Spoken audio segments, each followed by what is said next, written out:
8 years. That's how long it actually took. He said 2. He was the psychologist who discovered this bias.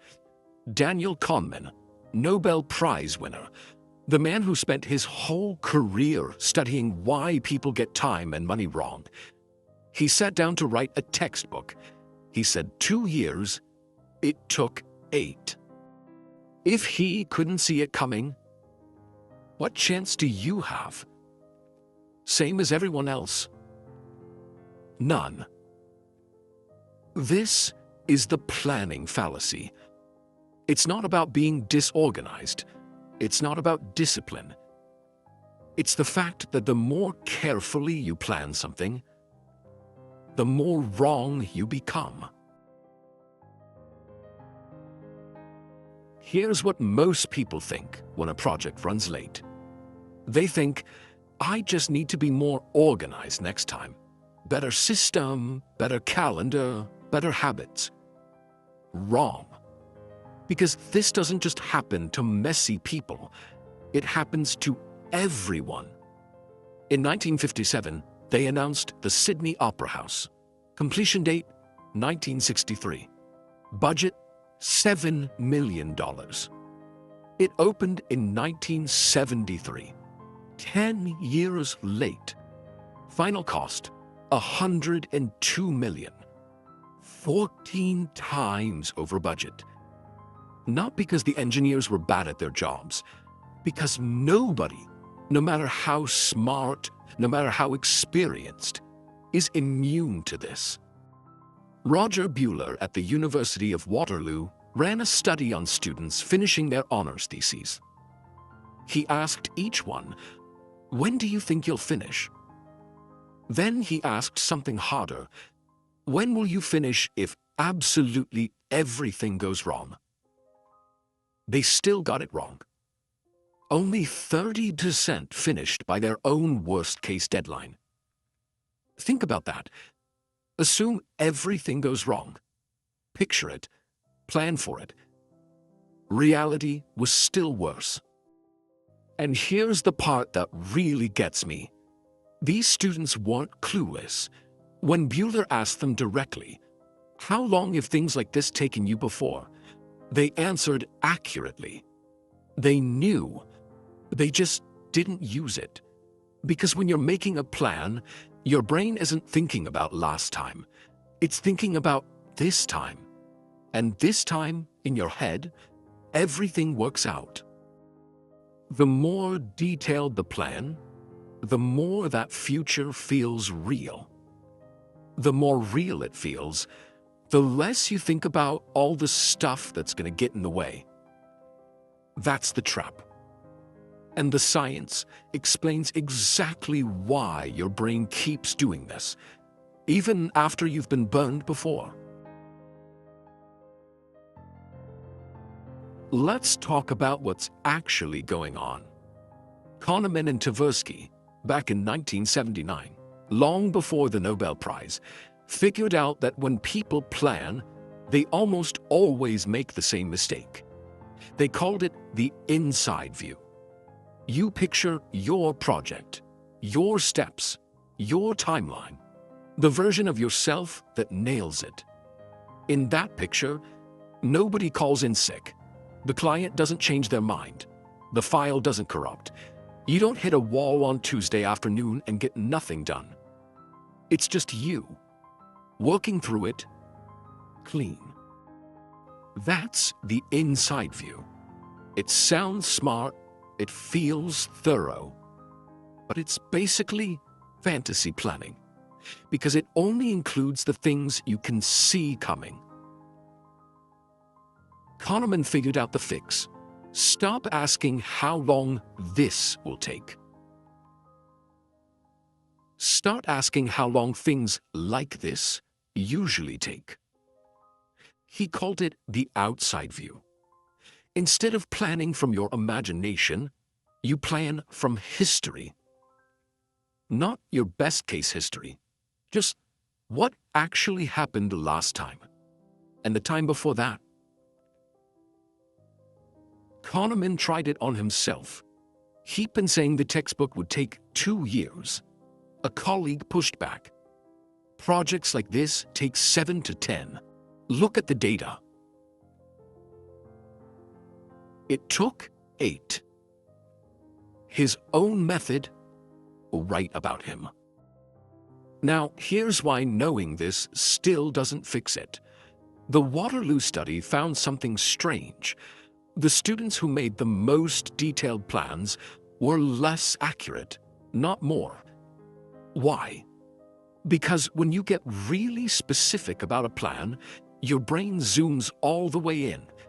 And when it's zoomed in on step 4, it's not thinking about the dentist appointment you forgot, the email chain that takes 3 days instead of 1, the fact that you're always slower in the last week of the month. The detail makes the plan feel solid, but solid isn't accurate. Solid is just confident. And then there's the reason you keep making the same mistake, even after you've lived through it before. Sharot at University College London used brain imaging to track how people update their expectations. When something goes better than you thought, your brain takes note, updates, remembers. When something goes worse, the update is much smaller. Your brain kind of lets it slide. So every project that finishes on time gets locked in. Every project that runs over gets quietly set aside. You're not learning from the failures. Your brain is protecting you from them. Not because it's broken, because it's trying to keep you motivated enough to try again.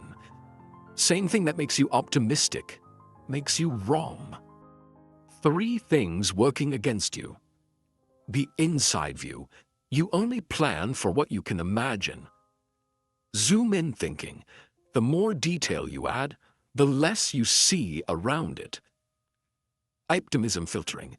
Your brain files away the failures, so you'll still want to start. Every time. Same result.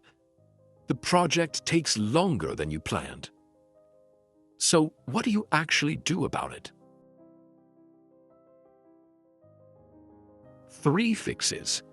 None of them require you to be more disciplined or more organized. They just require you to look at different information. Fix 1. Stop guessing how long this will take. Look it up. Before you give anyone a deadline, pull up 3 to 5 similar things you've actually finished. Not the ones that went smoothly. All of them. How long did they actually take? That number, not your gut, is your real estimate.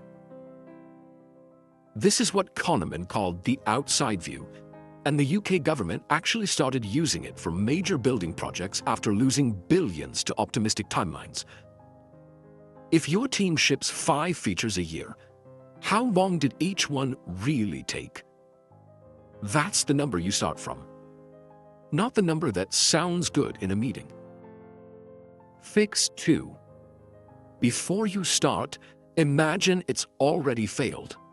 Not might fail, already failed. Write down why. What got in the way? What took longer than you thought? What did you forget to account for?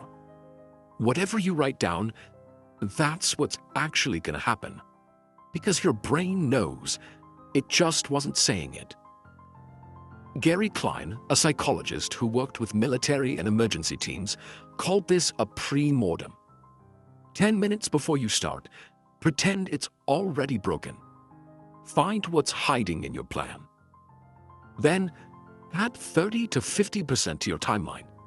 Not because you're being negative, because that's how much isn't in your plan yet. Fix 3.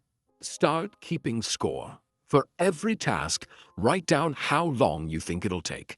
When you finish, write down how long it actually took. After 10 of these, do the math. If it took twice as long as you said, every time, multiply every future estimate by 2. That's it. You just fixed your brain's math with your brain's actual track record. Philip Tetlock spent years studying the best forecasters in the world. The thing that made them accurate wasn't smarter guesses. It was checking their old ones. You don't need to be smarter. You need to keep score. 3 fixes. Look at history, not imagination. Assume failure. Find what's hiding. Keep score. Fix your math. None of this makes planning easy. It just makes your plans close enough to be useful. Here's the thing I want you to sit with. You're not bad at planning. You're bad at guessing. And those are 2 different things. Planning is a skill. Guessing is just guessing.